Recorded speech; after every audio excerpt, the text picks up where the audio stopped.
ನಮಸ್ಕಾರ, ನೀವು ನೋಡ್ತಾ ಇದ್ದೀರಾ ಜಿ ಕನ್ನಡ ನ್ಯೂಸ್. ನಾನು ಸಂಪತ್ ವಂಡಾರು. ಸಾಕಷ್ಟು ಸುದ್ದಿಗಳಿವೆ, ಎಲ್ಲವನ್ನು ಕೂಡ ಒಂದೊಂದಾಗಿ ನೋಡ್ತಾ ಹೋಗೋಣ. ಸಂಸತ್ ದಾಳಿಯನ್ನ ಖಂಡಿಸಿ ಲೋಕಸಭೆ ಹಾಗೂ ರಾಜ್ಯಸಭೆಯಲ್ಲಿ ಪ್ರಶ್ನೆ ಮಾಡಿದ ವಿಪಕ್ಷದ 146 ಸಂಸದರ ಅಮಾನತನ್ನ ಖಂಡಿಸಿ ಇಂದು ಕಾಂಗ್ರೆಸ್ ನಾಯಕರು ಪ್ರತಿಭಟನೆಯನ್ನ ನಡೆಸಿದ್ದಾರೆ. ಬೆಂಗಳೂರಿನ ಫ್ರೀಡಂ ಪಾರ್ಕ್ನಲ್ಲಿ ನಡೆದಂತ ಪ್ರತಿಭಟನೆಯಲ್ಲಿ ಕೇಂದ್ರ ಸರ್ಕಾರ ಹಾಗೂ ಸ್ಪೀಕರ್ ನಡೆಯನ್ನ ಖಂಡಿಸಿದ್ರು. ಈ ವೇಳೆ ಕೇಂದ್ರ ಸರ್ಕಾರ ಪ್ರಜಾಪ್ರಭುತ್ವದ ಕಗ್ಗೊಲೆ ಮಾಡುತ್ತಿದೆ ಅಂತ ಹೇಳಿ ಆಕ್ರೋಶವನ್ನು ಹೊರಹಾಕಿದ್ದಾರೆ. ಈ ಬಗ್ಗೆ ಹೆಚ್ಚಿನ ಮಾಹಿತಿಯನ್ನು ನೀಡಿದ್ದಾರೆ ನಮ್ಮ ಪ್ರತಿನಿಧಿ ಜನಾರ್ದನ್ ಹೆಬ್ಬಾರ್. ಬರಿ ನೋಡೋಣ. ಲೋಕಸಭೆ ಮತ್ತು ರಾಜ್ಯಸಭೆಯಲ್ಲಿ ಸಂಸದರನ್ನು ಅಮಾನತು ಮಾಡಿರುವಂಥ ವಿಚಾರವಾಗಿ ಕಾಂಗ್ರೆಸ್ನವರು ಇವತ್ತು ಪ್ರತಿಭಟನೆಯನ್ನು ಮಾಡಿದರು.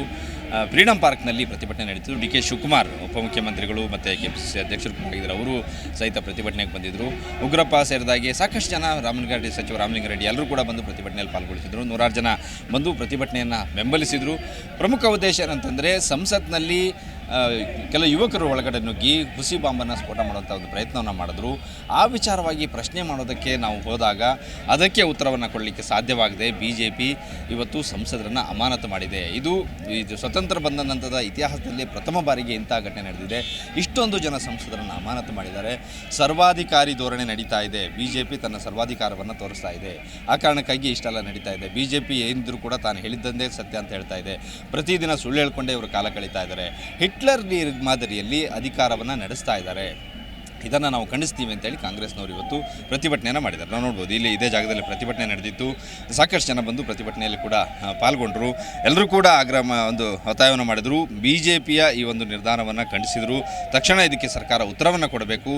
ಸಂಸತ್ನಲ್ಲಿ ಮತ್ತು ಲೋಕಸಭೆ ಮತ್ತು ರಾಜ್ಯಸಭೆಯಲ್ಲಿ ಸ್ಪೀಕರ್ ಮತ್ತು ಸಭಾಪತಿಗಳು ತಮ್ಮ ಅಧಿಕಾರವನ್ನು ದುರ್ಬಳಕೆ ಮಾಡಿಕೊಂಡು ಈ ರೀತಿಯಾಗಿ ನಡ್ಕೊಂಡಿದ್ದಾರೆ. ಇದ್ರ ಬಗ್ಗೆ ಅವರು ಉತ್ತರವನ್ನು ಕೊಡಬೇಕು ಅಂತೇಳಿ ಆಗ್ರಹವನ್ನು ಮಾಡಿದರು. ಅಲ್ಲದೆ ಮುಂಬರುವ ದಿನಗಳಲ್ಲಿ ರಾಜ್ಯದಲ್ಲಿ ಅಥವಾ ದೇಶದಲ್ಲಿ ಪ್ರಜಾಪ್ರಭುತ್ವ ಉಳಿಬೇಕು ಅಂತಂದರೆ BJPಯ ವಿರುದ್ಧ ಜನ ನಿಲ್ಲಬೇಕು. ಜನರೇ ಇದ್ರ ಬಗ್ಗೆ ಉತ್ತರವನ್ನು ಕೊಡಬೇಕು. ಆಗ ಮಾತ್ರ ಸರಿಯಾಗ್ತಾರೆ. ಕೇವಲ 1-2-3 ರಾಜ್ಯದಲ್ಲಿ ಗೆದ್ದಿದ್ದೀವಿ ಅನ್ನೋ ಮಾತ್ರಕ್ಕೆ ತಾವು ಏನು ಮಾಡಿದ್ರು ನಡೆಯುತ್ತೆ ಅನ್ನೋ ರೀತಿಯಲ್ಲಿ BJP ಅವರು ನಡ್ಕೊಳ್ತಾ ಇದ್ದಾರೆ ಅನ್ನೋಂಥ ಮಾತನ್ನು ಸ್ವತಃ ಡಿ ಕೆ ಶಿವಕುಮಾರ್ ಅವರು ಹೇಳಿದರು. ಅವರಿಗೆ ತಲೆ ತಿರುಗೋಗಿದೆ. ಅಷ್ಟರ ಮಟ್ಟಿಗೆ ಅವರು ಈ ರೀತಿಯಲ್ಲಿ ನಡ್ಕೊಳ್ತಾ ಇದ್ದಾರೆ. ಆದರೆ ಜನ ಯಾವುದೇ ಸಂದರ್ಭದಲ್ಲೂ ಸಹಿತ ತಮ್ಮ ನಿರ್ಧಾರವನ್ನು ಬದಲಿಸಬಹುದು ಅನ್ನೋಂಥ ವಿಚಾರವನ್ನು ಸ್ಪಷ್ಟವಾಗಿ ಹೇಳಿದರು. ಇದಕ್ಕಾಗಿ ಈ ವಿಚಾರವನ್ನು ಪ್ರತಿಯೊಬ್ಬರಿಗೂ ಸಹಿತ ಮನೆಗೆ ತಲುಪಿಸ್ತೀವಿ, ಪ್ರತಿಯೊಬ್ಬ ಜನರಿಗೂ ಈ ವಿಚಾರವನ್ನು ಹೇಳ್ತೀವಿ. ತಕ್ಷಣವೇ ಜನರಿಗೆ ಈ ವಿಚಾರವನ್ನು ತಿಳಿಸಿ ಮುಂಬರುವ ದಿನಗಳಲ್ಲಿ ಲೋಕಸಭಾ ಚುನಾವಣೆ ಹೊಸದಲ್ಲಿ ಈ ವಿಚಾರವನ್ನು ಜನರಿಗೆ ತಿಳಿಸಿದಾಗ ಜನ ಖಂಡಿತವಾಗಿಯೂ ಇದಕ್ಕೆ ಉತ್ತರವನ್ನು ಕೊಡ್ತಾರೆ ಅನ್ನುವಂಥ ಮಾತನ್ನು ಹೇಳಿದರು. ಇನ್ನು ಇದರ ಜೊತೆಯಲ್ಲಿ ಪ್ರಮುಖ ಇನ್ನೊಂದು ವಿಚಾರ ಏನಂತಂದರೆ ಜಮೀರ್ ಅಹ್ಮದ್ ಅವರ ವಿಚಾರ. ದೆಹಲಿಯಿಂದ ರಿಟರ್ನ್ ಬರುವಂಥ ಸಂದರ್ಭದಲ್ಲಿ ಐಷಾರಾಮಿ ವಿಮಾನದಲ್ಲಿ ಬರುವಂಥ ವೇಳೆಯಲ್ಲಿ ವಿಡಿಯೋ ಮಾಡಿಕೊಂಡು ಹಾಡಾಕೊಂಡು ಎಂಜಾಯ್ ಮಾಡ್ತಾ ಇದ್ದಾರೆ ಅಂತೇಳಿ BJP ಟ್ವೀಟ್ ಮಾಡಿತ್ತು, ಆಕ್ರೋಶವನ್ನು ವ್ಯಕ್ತಪಡಿಸಿತ್ತು. ರಾಜ್ಯದಲ್ಲಿ ಬರ ತುಂಬಿ ತುಳುಕ್ತಾ ಇದೆ. ಬರದಿಂದಾಗಿ ಜನ ಸಂಕಷ್ಟಕ್ಕೀಡಾಗಿದ್ದಾರೆ, ರೈತರು ಸಮಸ್ಯೆಗೀಡಾಗಿದ್ದಾರೆ. ಆದರೆ ಇಂಥ ಸಂದರ್ಭದಲ್ಲಿ ಕಾಂಗ್ರೆಸ್ನ ಸಚಿವ ಸಂಪುಟದವರೆಲ್ಲರೂ ಕೂಡ ಐಷಾರಾಮಿ ವಿಮಾನದಲ್ಲಿ ಓಡಾಡ್ತಾ ಎಂಜಾಯ್ ಮಾಡ್ತಾ ಇದ್ದಾರೆ ಅನ್ನೋಂಥ ವಿಚಾರವನ್ನು ಹಾಕಿ ಟ್ವೀಟ್ ಮಾಡಿತ್ತು. ಇದಕ್ಕೂ ಕೂಡ ಕಾಂಗ್ರೆಸ್ನವರು ಎಲ್ಲರೂ ಕೂಡ ತಿರುಗೇಟನ್ನು ನೀಡಿದ್ದಾರೆ. BJP 25 ಸಂಸದರು ಇದುವರೆಗೂ ಸಹಿತ ಹೋಗಿ ಪ್ರಧಾನಮಂತ್ರಿಗಳನ್ನು ಭೇಟಿಯಾಗಿ ಮಾತಾಡುವಂಥ ಕೆಲಸವನ್ನು ಮಾಡಿಲ್ಲ. ಈಗ ನಮ್ಮ ಬಗ್ಗೆ ಮಾತಾಡ್ತಾ ಇದ್ದಾರೆ. ಕಾಂಗ್ರೆಸ್ನವರು ಹೋಗಿ ಪ್ರಧಾನಿಗಳನ್ನು ಭೇಟಿಯಾಗಿ ಮನವಿಯನ್ನು ಕೊಟ್ಟು ಬರಕ್ಕೆ ಪರಿಹಾರವನ್ನು ತೆಗೆದುಕೊಳ್ಳೋಕ್ಕೆ ಪ್ರಯತ್ನವನ್ನು ಮಾಡಿದೆ. ಆದರೆ BJP ಸಂಸದರು ಇದುವರೆಗೂ ಕೂಡ ಯಾವುದೇ ರೀತಿಯ ಕ್ರಮವನ್ನು ತೆಗೆದುಕೊಂಡಿಲ್ಲ. ಅದನ್ನು ಹೇಳಿ ಇವರು ಶಾಸಕರನ್ನು ಕರ್ಕೊಂಡು ಮುಂಬೈಗೆ ಹೋಗುವಾಗ ಐಷಾರಾಮಿ ವಿಮಾನದಲ್ಲಿ ಹೋಗಿರಲಿಲ್ವಾ, ಈಗ ಮಾತಾಡ್ತಾರೆ. ದೆಹಲಿಗೆ ಹೋಗಿ ಬರೋದು, ತುರ್ತಾಗಿ ವಿಮಾನದಲ್ಲಿ ಹೋಗಿ ಬರೋದು ಸಹಜ. BJPಯವರು ಮೊದಲು ಪರಿಹಾರ ಕೊಡಿಸೋದಕ್ಕೆ ಪ್ರಯತ್ನವನ್ನು ಮಾಡಲಿ, ಆಮೇಲೆ ಇದಕ್ಕೆಲ್ಲ ಟೀಕೆ ಮಾಡಲಿ ಅನ್ನೋಂಥ ಮಾತನ್ನು ಕಾಂಗ್ರೆಸ್ನ ಸಚಿವರು ಕೆಲ ಪ್ರಮುಖರಲ್ಲೂ ಕೂಡ ಹೇಳ್ತಾ ಇದ್ದಾರೆ. ವಿದ್ಯಾರ್ಥಿಗಳ ಕೈಯಲ್ಲಿ ಶಿಕ್ಷಕರು ಶೌಚಾಲಯ ಕ್ಲೀನ್ ಮಾಡಿಸಿರುವಂಥ ಘಟನೆ ಬೆಂಗಳೂರಿನ ಆಂಧ್ರಹಳ್ಳಿ ಶಾಲೆಯಲ್ಲಿ ನಡೆದಿದೆ. ಪೀಣ್ಯ ಬಳಿ ಇರುವಂಥ ಸರ್ಕಾರಿ ಶಾಲೆಯಲ್ಲಿ ಶಿಕ್ಷಕರು ಮಕ್ಕಳ ಕೈಯಲ್ಲಿ ಶೌಚಾಲಯವನ್ನು ಕ್ಲೀನ್ ಮಾಡಿಸಿದ್ದಾರೆ. ಈ ಸಂಬಂಧ ಶಾಲೆಯ ಶಿಕ್ಷಕರ ವಿರುದ್ಧ ಸ್ಥಳೀಯ ನಿವಾಸಿಗಳು ಆಕ್ರೋಶವನ್ನು ಹೊರಹಾಕಿದ್ದಾರೆ. ಸದ್ಯ ಶಾಲೆಯ ಮುಖ್ಯ ಶಿಕ್ಷಕಿ ಲಕ್ಷ್ಮೀ ದೇವಮ್ಮ ಎಂಬುವರನ್ನ ಅಮಾನತು ಮಾಡಿ BO ಅಂಜನಪ್ಪ ಆದೇಶವನ್ನು ಹೊರಡಿಸಿದ್ದಾರೆ. ಈ ಬಗ್ಗೆ ಹೆಚ್ಚಿನ ಮಾಹಿತಿಯನ್ನು ನೀಡಿದ್ದಾರೆ ನಮ್ಮ ಪ್ರತಿನಿಧಿ ಮಂಜುನಾಥ್. ಬನ್ನಿ ನೋಡೋಣ. ಇತ್ತೀಚೆಗೆ ಕೋಲಾರ ತಾಲೂಕಿನ ಯಲವಳ್ಳಿಯಲ್ಲಿರುವಂತಹ ಮೊರಾರ್ಜಿ ದೇಸಾಯಿ ಶಾಲೆಯಲ್ಲಿ ಮಕ್ಕಳ ಕೈಲಿ ಮಲಗುಂಡಿಯನ್ನ ಶುಚಿ ಮಾಡುವಂಥ ಕೆಲಸ ಮಾಡುವಂಥ ಪ್ರಕರಣ ಸದ್ಯ ರಾಜ್ಯದಲ್ಲಿ ತಲೆ ತಗ್ಗಿಸುವಂಥ ಕೆಲಸ ಆಗಿತ್ತು. ಸರ್ಕಾರಕ್ಕೂ ಕೂಡ ಇದು ದೊಡ್ಡ ಮಟ್ಟದ ಪರಿಣಾಮ ಕೂಡ ಬೀರುವಂಥ ಕೆಲಸ ಆಗಿತ್ತು. ಇದರ ಬೆನ್ನಲ್ಲೇ ಇದೀಗ ಬೆಂಗಳೂರಿನ ಉತ್ತರ ತಾಲೂಕಿನ ಅಂದ್ರಹಳ್ಳಿಯಲ್ಲಿರುವಂತಹ ಸರ್ಕಾರಿ ಶಾಲೆಯಲ್ಲಿರುವಂತಹ ಮಕ್ಕಳ ಕೈಲಿ ಶೌಚಾಲಯವನ್ನು ಕ್ಲೀನ್ ಮಾಡಿಸುವಂಥ ಕೆಲಸ ಸದ್ಯ ಮತ್ತು ಇದೊಂದು ಎರಡನೇ ಪ್ರಕರಣ ಇತ್ತೀಚಿನ ದಿನಗಳಲ್ಲಿ ಕಾಣ್ತಿರುವಂಥದ್ದು. ಈ ಮೂಲಕವಾಗಿ ಸರ್ಕಾರಿ ಶಾಲೆಯಲ್ಲಿ ಯಾಕೆ ಇಷ್ಟೊಂದು ಕೀಳು ಮಟ್ಟದಲ್ಲಿ ಮಕ್ಕಳನ್ನು ನೋಡ್ತಾರೆ ಎನ್ನುವಂಥದ್ದು ಕೂಡ ಸಾರ್ವಜನಿಕ ವಲಯದಲ್ಲಿ ಇದೀಗ ಪ್ರಶ್ನೆಯನ್ನು ಎದ್ದಿರುವಂಥದ್ದು. ಇದು ಎಷ್ಟು ಮಟ್ಟದ ಸರಿ ಎನ್ನುವಂಥ ನಿಟ್ಟಿನಲ್ಲಿ ಸದ್ಯ ಆ ಪೋಷಕರು ಏನಿದ್ದಾರೋ ಆ ಪೋಷಕರು ಮಕ್ಕಳ ಒಂದು ಈ ರೀತಿಯಾದಂಥ ಒಂದು ಕೃತ್ಯ ಮಾಡಿಸಿರುವಂಥ ಶಾಲೆಯ ಆಡಳಿತ ಮಂಡಳಿ ವಿರುದ್ಧವಾಗಿ ಇವತ್ತು ಆಕ್ರೋಶವನ್ನು ಹೊರಗಾಕುವಂಥ ಕೆಲಸ ಮಾಡ್ತಿದ್ದಾರೆ. ಆ 4-5 ಮಕ್ಕಳ ಕೈಲಿ ಆ ಶೌಚಾಲಯವನ್ನು ಕ್ಲೀನ್ ಮಾಡಿಸುವಂಥದ್ದಾಗಲಿ, ಶೌಚಾಲಯ ಸುತ್ತಲಿರುವಂತಹ ಇನ್ನಿತರ ಗಲೀಜು ಒಂದು ಜಾಗವನ್ನು ಆ ಮಕ್ಕಳ ಕೈಲೇ ಇನ್ನಿತರ ಸೋಪ್ ಹಾಕ್ಬೋದು, ಕ್ಲೀನಿಂಗ್ ಮಾಡುವಂಥ ವಿವಿಧ ಒಂದು ಕ್ಲೀನ್ ಮಾಡುವಂತಹ ಒಂದು ಔಷಧಿ ಸೇರಿದಂತೆ ಇನ್ನಿತರ ರೂಪದಲ್ಲಿರುವಂತಹದ್ದನ್ನು ಕೊಟ್ಟು ಆ ಶೌಚಾಲಯವನ್ನು ಕ್ಲೀನ್ ಮಾಡಿಸುವಂಥ ಕೆಲಸ ಕೂಡ ಆ ವಿಡಿಯೋ ಸದ್ಯ ಬಹಿರಂಗ ಆಗ್ತಾ ಇದೆ, ವೈರಲ್ ಆಗ್ತಾ ಇದೆ ಸೋಷಿಯಲ್ ಮೀಡಿಯಾದಲ್ಲೂ ಕೂಡ. ಈ ಪ್ರಕರಣಕ್ಕೆ ಸಂಬಂಧಪಟ್ಟಾಗೆ ಶಾಲೆಯ ಆಡಳಿತ ಮಂಡಳಿಯನ್ನು ಕೇಳಿದರೆ ಇಲ್ಲ, ನಾವು ಮಕ್ಕಳ ಕೈಲಿ ಯಾವುದೇ ರೀತಿಯಾದಂಥ ಕೆಲಸವನ್ನು ಮಾಡಿಸಿಲ್ಲ ಇಲ್ಲೋ ಎನ್ನುವಂಥ ನಿಟ್ಟಿನಲ್ಲಿ ಅಲ್ಲಿರುವಂಥ ಉಪನ್ಯಾಸಕರು ಕೂಡ ಹೇಳ್ತಿರುವಂಥದ್ದು. ಶಾಲೆಯ ಮುಖ್ಯ ಶಿಕ್ಷಕರು ಕೂಡ ಬಂದು ಕೇಳುವಂಥ ಪ್ರಶ್ನೆ ಮಾಡ್ತಿರುವಂಥ ಪೋಷಕರ ಬಳಿ ಅವರು ಮಾತನ್ನು ಉಲ್ಟಾ ಮಾಡುವಂಥ ಕೆಲಸ ಮಾಡ್ತಾ ಇದ್ದಾರೆ. ಸದ್ಯ ಈ ಒಂದು ಶಾಲೆಗೆ ಸಂಬಂಧಪಟ್ಟಾಗೆ BBMP ಸೇರಿದಂತೆ ಸಂಬಂಧಪಟ್ಟಾಗಿರುವಂಥ ಅಧಿಕಾರಿಗಳು ಕೂಡಲೇ ಕ್ರಮವನ್ನು ತೆಗೆದುಕೊಳ್ಬೇಕು ಎನ್ನುವಂಥ ನಿಟ್ಟಿನಲ್ಲಿ ಪೋಷಕರ ಒತ್ತಾಯವನ್ನು ಮಾಡಲಾಗ್ತಿರುವಂಥದ್ದು. ಈ ಮೂಲಕವಾಗಿ 1 ತಿಂಗಳ ಅವಧಿಯಲ್ಲಿ ಶಾಲಾ ಮಕ್ಕಳ ಕೈಲಿ ಈ ರೀತಿಯಾದಂತಹ ಶೌಚಾಲಯ ಕೆಲಸವನ್ನು ಮಾಡಿಸುವುದು ಎಷ್ಟು ಸರಿ ಎನ್ನುವಂಥ ನಿಟ್ಟಿನಲ್ಲಿ ಇಲ್ಲಿ ಪ್ರಶ್ನೆ ಮೂಡ್ತಿರುವಂಥದ್ದು. ವಿರೋಧ ಪಕ್ಷಗಳ 143ಕ್ಕೂ ಹೆಚ್ಚು ಸಂಸದರನ್ನ ಅಮಾನತು ಮಾಡಿ ಸಂಸತ್ ಕಲಾಪ ನಡೆಸಿದ್ದನ್ನು ಖಂಡಿಸಿ ಇವತ್ತು ಕಲಬುರಗಿಯಲ್ಲಿ ಕಾಂಗ್ರೆಸ್ ಕಾರ್ಯಕರ್ತರು ಪ್ರತಿಭಟನೆಯನ್ನು ನಡೆಸಿದ್ರು. ನಗರದ ಕಾಂಗ್ರೆಸ್ ಕಚೇರಿಯಿಂದ ಅನ್ನಪೂರ್ಣ ಕ್ರಾಸ್ ವರೆಗೂ ಮೆರವಣಿಗೆಯನ್ನು ನಡೆಸಿ ಬಳಿಕ ರಸ್ತೆ ಮಧ್ಯೆ ಕುಳಿತು ಆಕ್ರೋಶವನ್ನು ಹೊರಹಾಕಿದ್ರು. ಈ ವೇಳೆ ಬಿಜೆಪಿ ಸರ್ಕಾರದ ನಡೆ ಪ್ರಜಾಪ್ರಭುತ್ವದ ವಿರೋಧಿ ಅಂತ ಘೋಷಣೆಯನ್ನ ಕೂಗಿದ್ರು. ಈ ಬಗ್ಗೆ ಹೆಚ್ಚಿನ ಮಾಹಿತಿಯನ್ನು ನೀಡಿದ್ದಾರೆ ನಮ್ಮ ಕಲಬುರಗಿ ಜಿಲ್ಲೆಯ ಪ್ರತಿನಿಧಿ ಸಿದ್ದು ಸಾತಿಹಾಳ್. ಬನ್ನಿ ನೋಡೋಣ. ಸಂಸತ್ ಭವನದ ಮೇಲೆ ಯುವಕರ ಗುಂಪೊಂದು ಇತ್ತೀಚೆಗೆ ದಾಳಿ ನಡೆಸಿತ್ತು. ಈ ದಾಳಿಯನ್ನು ಖಂಡಿಸಿ ದೆಹಲಿಯಲ್ಲಿ ಸಂಸತ್ ಭವನದ ಅಧಿವೇಶನದಲ್ಲಿ ವಿರೋಧ ಪಕ್ಷದವರು ತಮ್ಮ ಆಕ್ರೋಶವನ್ನು ಹೊರಹಾಕಿದ್ರು. ಇದಕ್ಕೆ ಸಂಬಂಧಪಟ್ಟಂಗೆ ಪ್ರಧಾನಿ ನರೇಂದ್ರ ಮೋದಿ ಹಾಗೂ ಅಮಿತ್ ಶಾ, ಗೃಹ ಸಚಿವ ಅಮಿತ್ ಶಾ ಅವರು ಉತ್ತರ ಕೊಡಬೇಕು ಅಂತ ಆಗ್ರಹಪಡಿಸಿದ್ರು. ಆದರೆ ಅದಕ್ಕೆ ಉತ್ತರ ಕೊಡದೆ ವಿರೋಧ ಪಕ್ಷದ ಬಹುತೇಕ ಸದಸ್ಯರನ್ನ ರಾಜ್ಯಸಭೆ ಮತ್ತು ಲೋಕಸಭೆ ಎರಡರಲ್ಲೂ ಸಹಿತ ಸುಮಾರು 150ಕ್ಕೂ ಹೆಚ್ಚು ಜನ ಸಂಸದರನ್ನ ಅಮಾನತು ಮಾಡಿರ್ತಕ್ಕಂಥ ಘಟನೆಯನ್ನ ಇಂದು ಖಂಡಿಸಿ ಕಲಬುರಗಿಯಲ್ಲಿ ಕಾಂಗ್ರೆಸ್ ಕಾರ್ಯಕರ್ತರು ತಮ್ಮ ಪ್ರತಿಭಟನೆ ಮಾಡಿದ್ರು. ಕಲಬುರಗಿ ನಗರದಲ್ಲಿರತಕ್ಕಂಥ ಕಾಂಗ್ರೆಸ್ ಕಚೇರಿ, ಗಾಂಧಿ ಭವನ ಅಂತ ಹೇಳ್ತೀವಿ, ಆ ಕಾಂಗ್ರೆಸ್ ಕಚೇರಿಯಿಂದ ಕಲಬುರಗಿ ನಗರದ ಅನ್ನಪೂರ್ಣ ಕ್ರಾಸ್ ವರೆಗೆ ಒಂದು ಪ್ರತಿಭಟನಾ ಮೆರವಣಿಗೆ ನಡೆಸುವ ಮೂಲಕ ಕೇಂದ್ರ ಸರ್ಕಾರದ ವಿರುದ್ಧ ಬಿಜೆಪಿ ವಿರುದ್ಧ ಕಾಂಗ್ರೆಸ್ ಕಾರ್ಯಕರ್ತರು ತಮ್ಮ ಆಕ್ರೋಶವನ್ನು ಹೊರಹಾಕಿದ್ರು.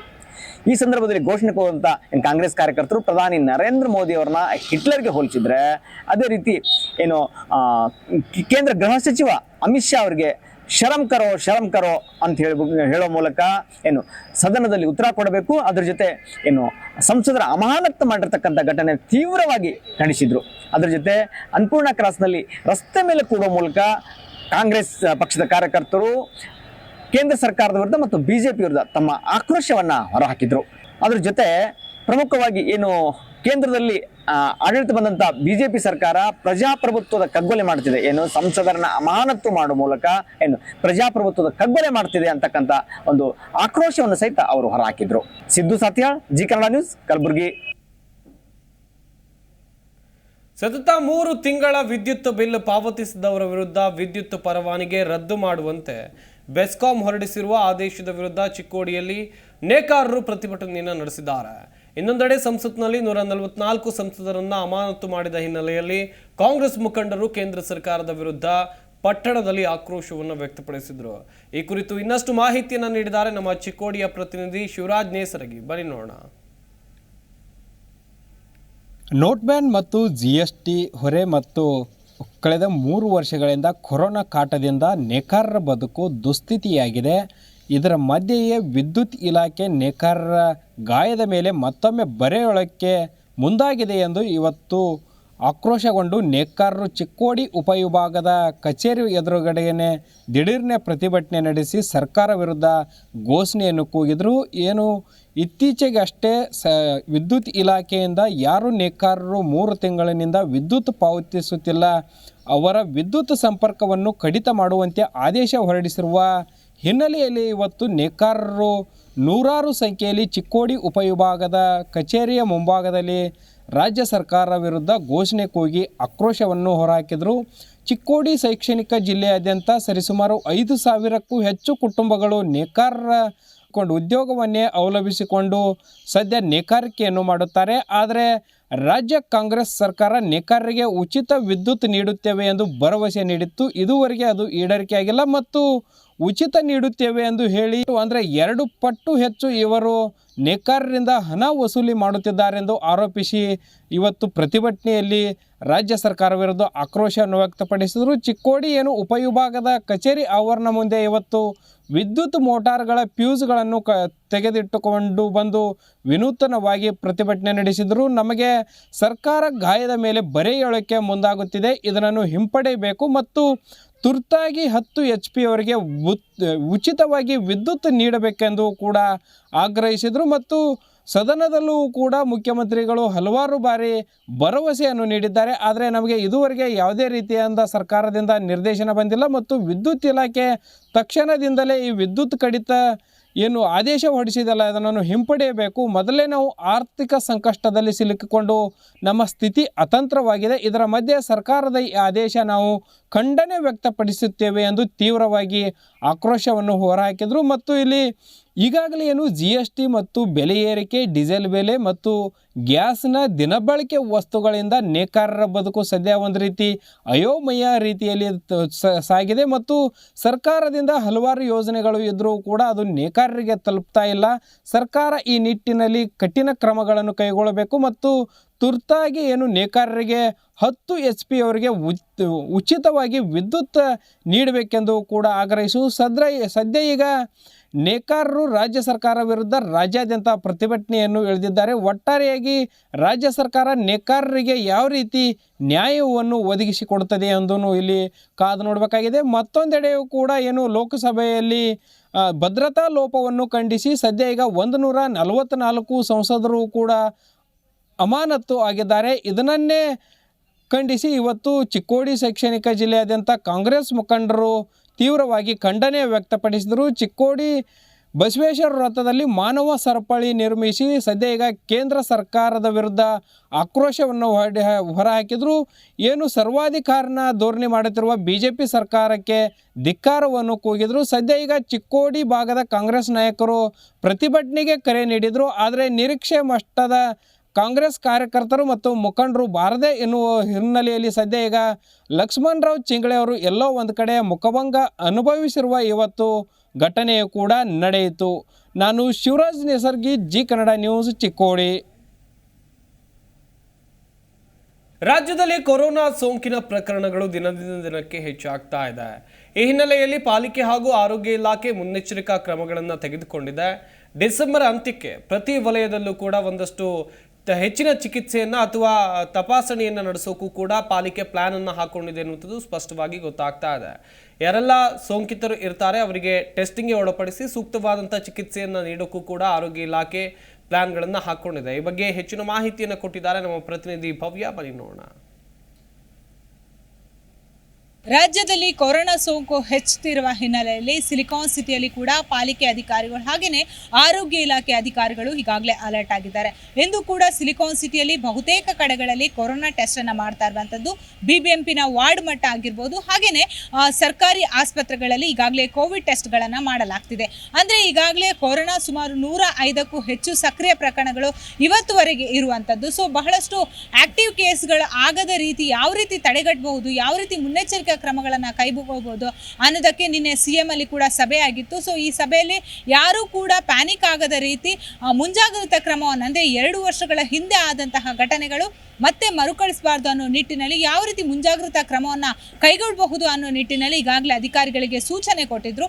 ಸೊ ಹೀಗಾಗಿ ಸರ್ಕಾರಿ ಆಸ್ಪತ್ರೆಗಳಲ್ಲಿ ಬೆಡ್ನ ವ್ಯವಸ್ಥೆ ಆಗಿರ್ಬೋದು, ವೆಂಟಿಲೇಟರ್ ಆಗಿರ್ಬೋದು, ಔಷಧಿಗಳು ಯಾವುದೇ ರೀತಿಯಾದಂತಹ ಕಡಿಮೆ ಆಗಬಾರ್ದು ಅನ್ನೋ ನಿಟ್ಟಿನಲ್ಲಿ ಈಗಾಗಲೇ ಪೂರೈಕೆಯನ್ನು ಕೂಡ ಮಾಡ್ತಾ ಇರುವಂಥದ್ದು. ಮತ್ತೊಂದು ಕಡೆ ಕಳೆದ 2 ವರ್ಷಗಳ ಹಿಂದೆ ಕೋವಿಡ್ನಿಂದ ಮೃತಪಟ್ಟಾಗ ಬಹಳಷ್ಟು ಸಾವು ನೋವು ಸಂಭವಿಸಿತ್ತು. ಈ ಸಂದರ್ಭದಲ್ಲಿ ಚಿತಾಗಾರದಲ್ಲಿ ಶವ ಸಂಸ್ಕಾರ ಮಾಡಲಾಗದೆ ಕುಟುಂಬಸ್ಥರಿಗೆ ಬಹಳಷ್ಟು ಒಂದು ನೋವನ್ನು ಕೂಡ ಉಂಟು ಮಾಡಿತ್ತು. ಸೊ ಹೀಗಾಗಿ ಆ ರೀತಿ ಘಟನೆ ಮರುಕಳಿಸಬಾರ್ದು. ಆದರೆ ಸದ್ಯ 3 ಸಾವಾಗಿರುವ ಕಾರಣ ಮುಂಬರುವಂತಹ ದಿನಗಳಲ್ಲಿ ಏನಾದರೂ ಆ ರೀತಿ ಅವಘಡಗಳು ಸಂಭವಿಸಿದರೆ ಸೊ ಅದಕ್ಕೆ 12 ಚಿತಾಗಾರಗಳ ಪೈಕಿ 4 ಚಿತಾಗಾರಗಳ ಕೋವಿಡ್ಗಾಗಿ ಇಟ್ಟಿರುವಂಥದ್ದು. ಅಂದರೆ ಒಂದು ವೇಳೆ ಕೋವಿಡ್ನಿಂದ ಯಾರಾದರೂ ಮೃತಪಟ್ಟರೆ ಆ ಚಿತಾಗಾರಕ್ಕೆ ಅಂದರೆ ಅಲ್ಲಿರುವಂತಹ ಸಿಬ್ಬಂದಿಗಳಿಗೆ PP ಕಿಟ್ ಆಗಿರ್ಬೋದು, ಗ್ಲೌಸ್ ಆಗಿರ್ಬೋದು, ಅಂದರೆ ಕೋವಿಡ್ ಮೃತದೇಹವನ್ನು ಯಾವ ರೀತಿ ಅದನ್ನು ಶವ ಸಂಸ್ಕಾರ ಮಾಡಬೇಕು ಅನ್ನೋದಕ್ಕೆ ಒಂದು ತಯಾರಿಯನ್ನು ಕೂಡ ಮಾಡಿರುವಂಥದ್ದು. ಹಾಗೆಯೇ ಮತ್ತೊಂದು ಕಡೆ BBMPಲಿರುವಂತಹ ವಾರ್ ರೂಮ್ ಅಂದರೆ 2 ವರ್ಷದ ಹಿಂದೆ ವಾರ್ ರೂಮ್ ಆಕ್ಟಿವ್ ಆಗಿ ಕೆಲಸ ಮಾಡ್ತಾ ಇದ್ದು, ಸದ್ಯ ಇದು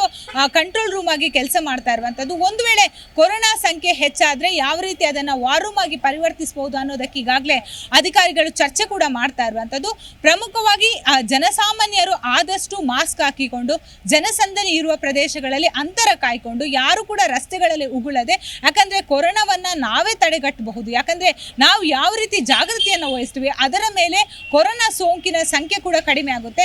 ಸದ್ಯ ಈಗಾಗಲೇ ರಾಜ್ಯ ಸರ್ಕಾರ ಆಗಿರ್ಬೋದು, ಅದರ ಅಂಡರಲ್ಲಿ ಬರುವಂತಹ BBMP ಆಗಿರ್ಬೋದು, ಆರೋಗ್ಯ ಇಲಾಖೆ ಅಧಿಕಾರಿಗಳ ಪ್ರಕಾರ ಯಾರು ಕೂಡ ಭಯಪಡುವಂತಹ ಅವಶ್ಯಕತೆ ಇಲ್ಲ. ತಮ್ಮ ಜಾಗೃತಿಯನ್ನು ಪ್ರತಿಯೊಬ್ಬರು ಮಾಡಿಕೊಂಡು ಹೋಗ್ಬೇಕಂತ ಈಗಾಗಲೇ ಎಂದಿನಂತೆ ನಿನ್ನೆ ಕೂಡ ಕೊರೋನಾ ಟೆಸ್ಟ್ ಮಾಡಲಾಗಿತ್ತು. ಇವತ್ತು ಕೂಡ ಕೊರೋನಾ ಟೆಸ್ಟ್ ಮಾಡುವಂಥದ್ದು ಆಕ್ಟಿವ್ ಇರುವಂಥದ್ದು. ಮಕ್ಕಳಧಾಮ ಮಗುವಿಗೆ ಕೊರೋನಾ ಪಾಸಿಟಿವ್ ಬಂದ ಹಿನ್ನೆಲೆಯಲ್ಲಿ ದೇವನಹಳ್ಳಿ ತಾಲೂಕಿನ ಬೆಟ್ಟಕೋಟೆ ಶಾಲೆಯಲ್ಲಿ ಮಕ್ಕಳಿಗೆ ಟೆಸ್ಟಿಂಗ್ ಅನ್ನು ನಡೆಸಲಾಗ್ತಾ ಇದೆ. ಆರೋಗ್ಯ ಇಲಾಖೆ ಸಿಬ್ಬಂದಿ ಕೊರೋನಾ ಟೆಸ್ಟ್ ನಡೆಸ್ತಾ ಇದ್ದು ಈಗಾಗಲೇ 99 ಜನ ಮಕ್ಕಳ ಗಂಟಲ ದ್ರವವನ್ನು ಸಂಗ್ರಹಿಸಲಾಗಿದೆ. ಈ ಬಗ್ಗೆ ಹೆಚ್ಚಿನ ಮಾಹಿತಿಯನ್ನು ನೀಡಿದ್ದಾರೆ ನಮ್ಮ ದೇವನಹಳ್ಳಿಯ ರಿಪೋರ್ಟರ್ ವೆಂಕಟೇಶ್. ಬನ್ನಿ ನೋಡೋಣ. ಇನ್ನು ನಿನ್ನೆ ಬೆಂಗಳೂರು ಗ್ರಾಮಾಂತರ ಜಿಲ್ಲೆ ದೇವನಹಳ್ಳಿ ತಾಲೂಕಿನ ನಲ್ಲೂರು ಸಮೀಪ ಇರತಕ್ಕಂಥ ಶಕ್ತಿಧಾಮದಲ್ಲಿರ್ತಕ್ಕಂಥ ಬಹುತೇಕ ಮಕ್ಕಳಿಗೆ ಕೊರೋನಾ ಟೆಸ್ಟನ್ನು ಮಾಡಿರ್ತಕ್ಕಂಥದ್ದು. ಆ ಪೈಕಿ ಸಾಮಾನ್ಯವಾಗಿ ಬಂದಿರತಕ್ಕಂಥ ಚಳಿ ಮತ್ತು ಜ್ವರ ಶೀತ ಬಂದಿತ್ತು, ಆ ಮಗುವಿಗೆ ಸುಮಾರು 9 ವರ್ಷದ ಮಗುವಿಗೆ RT-PCR ಮುಖಾಂತರ ಪಾಸಿಟಿವನ್ನು ಬಂದಿರತಕ್ಕಂಥದ್ದು. ಬೆಂಗಳೂರು ಗ್ರಾಮಾಂತರ ಪ್ರದೇಶದಲ್ಲಿ ಪ್ರಥಮ ಕೇಸ್ ಆಗಿರ್ತಕ್ಕಂಥದ್ದು. ಇದು ಬಹುತೇಕ ಚರ್ಚೆಗೆ ಕಾರಣವಾಗಿರ್ತಕ್ಕಂಥದ್ದು. ಈ ಹಿನ್ನೆಲೆಯಲ್ಲಿ ಶಕ್ತಿಧಾಮದಿಂದ ಹೊರತಕ್ಕಂಥ ಸುತ್ತಮುತ್ತಲಿನ ಪ್ರದೇಶಗಳಲ್ಲಿರ್ತಕ್ಕಂಥ ಅನೇಕ ಶಾಲಾ ಮತ್ತು ಕಾಲೇಜುಗಳ ಪೈಕಿ ಇವತ್ತು ಆರೋಗ್ಯ ಅಧಿಕಾರಿಗಳ ಸಮ್ಮುಖದಲ್ಲಿ ಇವತ್ತು ಕರೋನಾ ಟೆಸ್ಟನ್ನು ನಡೆಸಿರ್ತಕ್ಕಂಥದ್ದು. ಈ ಹಿನ್ನೆಲೆಯಲ್ಲಿ ದೇವನಹಳ್ಳಿ ತಾಲೂಕಿನ ಸಮೀಪ ಇರತಕ್ಕಂಥ ಬೆಟ್ಟಕೋಟೆಯ ಸರ್ಕಾರಿ ಶಾಲೆಯಲ್ಲೂ ಸಹ ಶಕ್ತಿಧಾಮದಿಂದ ಸುಮಾರು ಅನೇಕ ಮಕ್ಕಳು ಅಲ್ಲಿ ಹೋಗಿ ವಿದ್ಯಾಭ್ಯಾಸಕ್ಕಾಗಿ ಹೋಗಿರ್ತಕ್ಕಂಥದ್ದು. ಈ ಹಿನ್ನೆಲೆಯಲ್ಲಿ ಶಾಲೆಯಲ್ಲಿ ಇವತ್ತು ವೈದ್ಯಾಧಿಕಾರಿಗಳ ತಂಡ ಒಬ್ಬರಿಗೆ ಪಾಸಿಟಿವ್ ಬಂದಿತ್ತು, ಎಚ್ಚೆತ್ತುಕೊಂಡ ಅಧಿಕಾರಿಗಳು ಇವತ್ತು ಪ್ರತಿ ಶಾಲೆಯನ್ನು ಎಲ್ಲ ಮಕ್ಕಳಿಗೂ ಸಹ RT-PCR ಮುಖಾಂತರ ಆ ಗಂಟಲಿನ ದ್ರವ ಸಂಗ್ರಹಣೆ ಮಾಡಿ ಲ್ಯಾಬ್ಗೆ ಕಳಿಸಿ ಯಾರಿಗೆ ಪಾಸಿಟಿವ್ ಅಥವಾ ಏನಾದರೂ ಬರುವ ಲಕ್ಷಣ ಕಾಣಿಸಿದೆ ಅಂತ ಮುನ್ನೆಚ್ಚರಿಕೆಯಾಗಿ ಇವತ್ತು ಆ ಟೆಸ್ಟನ್ನು ಮಾಡಿರ್ತಕ್ಕಂಥದ್ದು. ಆದ ಕಾರಣ ಇವತ್ತು ಬಹುತೇಕ ಆ ಮಕ್ಕಳ ಪೈಕಿ ಟೆಸ್ಟ್ಗೆ ರವಾನೆಯನ್ನು ಕಳಿಸಿರ್ತಕ್ಕಂಥ ಏನಿದೆ ಆ ವಿಚಾರವಾಗಿ ಇದುವರೆಗೂ ಯಾವುದೇ ಪಾಸಿಟಿವ್ ಕೇಸ್ ಬರದೇ ಇರತಕ್ಕಂಥದ್ದು ಸದ್ಯಕ್ಕೆ ಮೇಲ್ನೋಟಕ್ಕೆ ಒಂದು ರೀತಿ ರಿಲ್ಯಾಕ್ಸ್ ಆಗೋ ಮೂಡ್ನಲ್ಲಿರ್ತಕ್ಕಂಥದ್ದು. ಆದರೂ ಮಕ್ಕಳಿಗೆ ಯಾವ ರೀತಿ ಮುಂದಿನ ದಿನಗಳಲ್ಲಿ ಎಚ್ಚೆತ್ತುಕೊಂಡು ಈ ಮಾಸ್ಕ್ ಹಾಕ್ತಕ್ಕಂಥದ್ದು, ಸ್ಯಾನಿಟೈಸ್ ಮಾಡ್ತಕ್ಕಂಥದ್ದು, ಹಾಗೆಯೇ ಶಾಲಾ ಕಾಲೇಜುಗಳಲ್ಲಿ ಇರ್ತಕ್ಕಂಥ ಸುತ್ತಮುತ್ತಲಿನ ಶಾಲಾ ಕಾಲೇಜುಗಳು ಏನಿದೆ ಅದೆಲ್ಲ ಸ್ಯಾನಿಟೈಸ್ ಮಾಡಿ ಸ್ವಚ್ಛವಾಗಿ ಇಟ್ಕೊಳ್ಳೋದಂಥ ಪ್ರಯತ್ನವನ್ನು ಮಾಡಲೇಬೇಕಂತೇಳಿ ಇವತ್ತು ವೈದ್ಯಾಧಿಕಾರಿಗಳು ಹೇಳ್ತಕ್ಕಂಥದ್ದು. ಈ ಎಲ್ಲ ವಿಚಾರಗಳನ್ನು ಕುರಿತು ಮುಂದಿನ ದಿನಗಳಲ್ಲಿ ಯಾವ ರೀತಿ ಅದನ್ನು ಅಪ್ಡೇಟ್ ಆಗುತ್ತೆ, ಕೊರೋನಾ ಮತ್ತು ಯಾವ ರೀತಿ ಅಲೆಗಳನ್ನು ಮತ್ತೆ ಸೃಷ್ಟಿ ಮಾಡಿ ಏನಾಗುತ್ತೆ ಅಂತಕ್ಕಂಥದ್ದು ಕಾದು ನೋಡಬೇಕಾಗಿರ್ತಕ್ಕಂಥದ್ದು. ಕ್ಯಾಮ್ರಾಮನ್ ಶಶಾಂಕ್ ಜೊತೆ ವೆಂಕಟೇಶ್ ಬೂದಿಗೆರೆ, ಜಿ ಕನ್ನಡ ನ್ಯೂಸ್, ದೇವನಹಳ್ಳಿ.